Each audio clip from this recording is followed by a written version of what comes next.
नमस्कार शेतकरी बंधूंनो, आज दिनांक 8 एप्रिल 2025 आहे।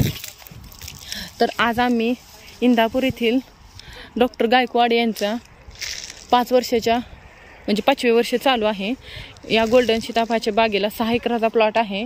तर विरळणी करण्यासाठी आम्ही आलेलो आहे। तर विरळणीचे व्हिडिओ मी भरपूर शेतकऱ्यांना याच्या अगोदर काढून पाठवलेले आहेत, पण यावर्षी आता छटण्या चालू होतील तर त्याच्या अगोदर विरळणी करून घेणे महत्त्वाचे असते। तर खूप शेतकरी बाग संपल्या विरळणी करतात, तर बाग संपल्या त्याच्यामध्ये पाला भरपूर असतो, त्याच्यामुळे पाल्यामुळे कळत नाही की कोणती फांदी काढायची कोणती ठेवायची। पण ज्यावेळेस 100% पानगळ झालेली असते त्यावेळेस आपल्याला कोणत्या काडीची गर्दी होती ते लक्षात येते, त्यामुळे आपल्याला विरळणी करणे सोपे जाते। आता या झाडामध्ये आपण पाहू शकता, याच्यामध्ये गर्दी करणारी काडी आहे ती अशा पद्धतीने आपण काढलेली आहे व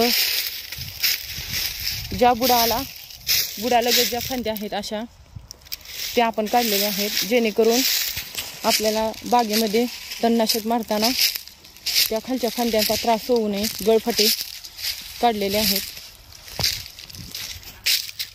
हे अशा पद्धतीने गळफटे काढलेले आहेत व या झाडाचा पूर्णपणे हा मधला सेंटर ओपन केलेला आहे व छटणी करताना विरळणी करताना जी करवत आहे ती अशी तिरकी चाललेली आहे जरा, म्हणजे जेणेकरून पाऊस पडला आणि पावसाचे पाणी याच्यामध्ये जाऊन बुरशी तयार होऊ नये व याला बुरशीनाशकाचा स्प्रे घ्यावा, जेणेकरून याच्यामध्ये बुरशी तयार होऊ नये।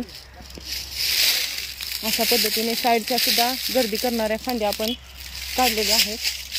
तर हा 6 एकराचा प्लॉट आहे, तर याची विरळणी करायची चालू आहे। ज्या शेतकऱ्यांची विरळणी करायची आहे व इथून पुढे देखील छटणी करायची आहे ते कॉन्टॅक्ट करू शकतात माझ्या नंबरवर। माझा नंबर आहे 96 37 93 82 55 व 96 37 98 99 26। तर ज्या शेतकऱ्यांची छटणी करायची आहे ते लवकरात लवकर कॉन्टॅक्ट करावा, तर आता विरळण्या व छटण्या चालू झालेल्या आहेत। तसेच आपल्या परिस्थितीनुसार आपल्या इथे कधी पाऊस पडतो, पाऊस पडायच्या फक्त 8 दिवस अगोदर आपण छटणी घेऊ शकतो, 15 दिवस 1 महिना 2 महिने आधी पाऊस पडायच्या छटणी घेऊ शकत नाही। त्यामुळे आपल्या भागातील पावसाच्या अंदाजानुसारच छटणीची तारीख आपण स्वतः शेतकऱ्यांनी ठरवावी, जेणेकरून कळी ड्रॉपिंगची समस्या येऊ नये। तर आपण पाहू शकता की विरळणी ही चालू आहे।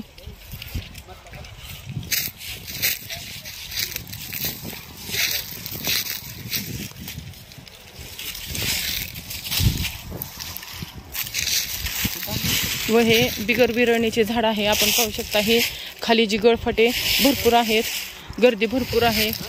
ही सेंटरला फांदी आहे, ही सेंटरची आपली फांदी काढावी लागते, जेणेकरून सूर्यप्रकाश झाडामध्ये पूर्णपणे येतो। तर अशा पद्धतीने या बागेची विरळणी करण्याचे काम चालू आहे।